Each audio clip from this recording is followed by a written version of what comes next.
Hey guys, Coach Julien here. In this video, I'm going to talk to you about what you can do if your portfolio is in the red. So stay tuned.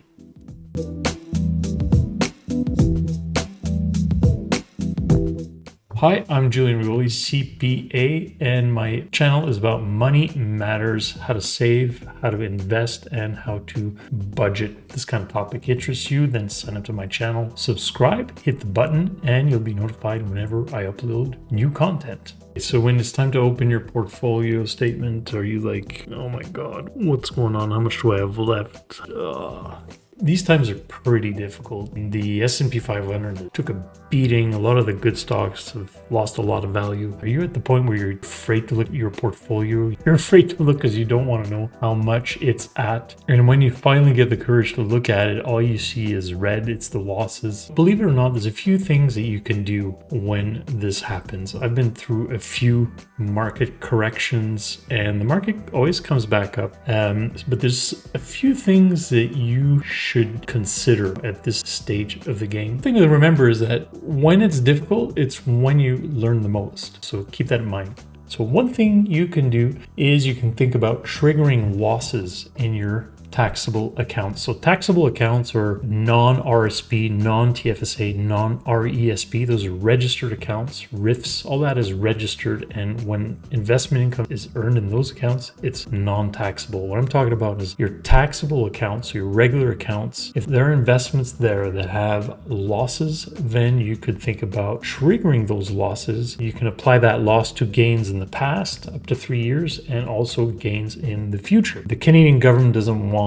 you to be able to sell investments to trigger a loss and then buy them the next minute. Otherwise, everybody would be doing that. So they created this term called the superficial loss. If you trade something 30 days before or 30 days after, it could be considered a superficial loss. And if that loss will not be qualified for tax deduction. So you just have to keep that in mind. To avoid superficial loss, what you should consider is sidestep maneuvers. An example is if you own BMO and you've lost money and you want to trigger a tax loss, what you do is you sell your BMO and you buy something similar like Royal Bank. And you do it the same day. The minute you sell your BMO, you buy the RBC to avoid the superficial loss. So you're basically buying a similar asset class. If you look at the performance of BMO and Royal Bank, if you look at the stock performance of those two, they're very similar. There's a high correlation. Another thing you can do, instead of buying RBC, you can buy something like a Canadian bank ETF, like ZWB.TO. By buying an ETF, you're avoiding some of that company specific risks, so you're a little bit more diversified. You're hitting two birds with one stone. One, you're triggering that tax loss, and number two, you're diversifying your portfolio a little bit more. Another thing you should do is to buy more of your best stocks. I'm sure you've identified some favorites after these turbulent times, or some stocks that have weathered the storm pretty well, take advantage of the low prices. It's a good moment to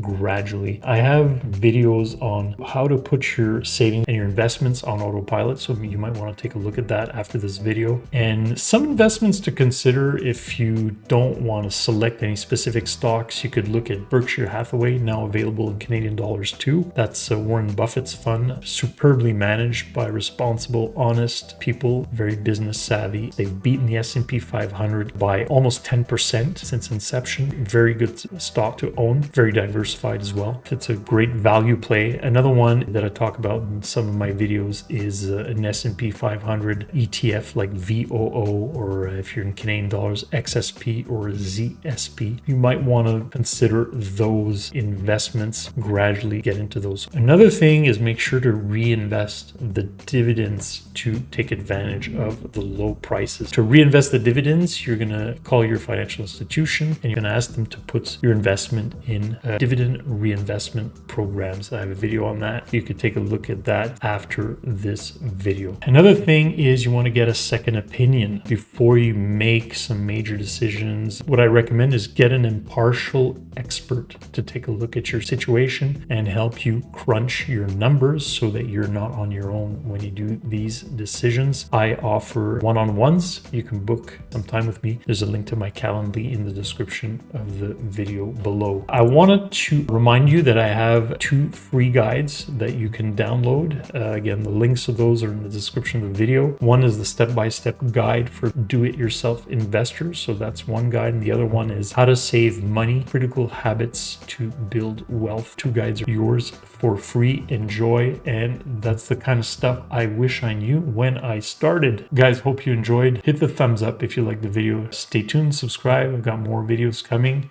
Thanks for watching today, and we'll see you real soon.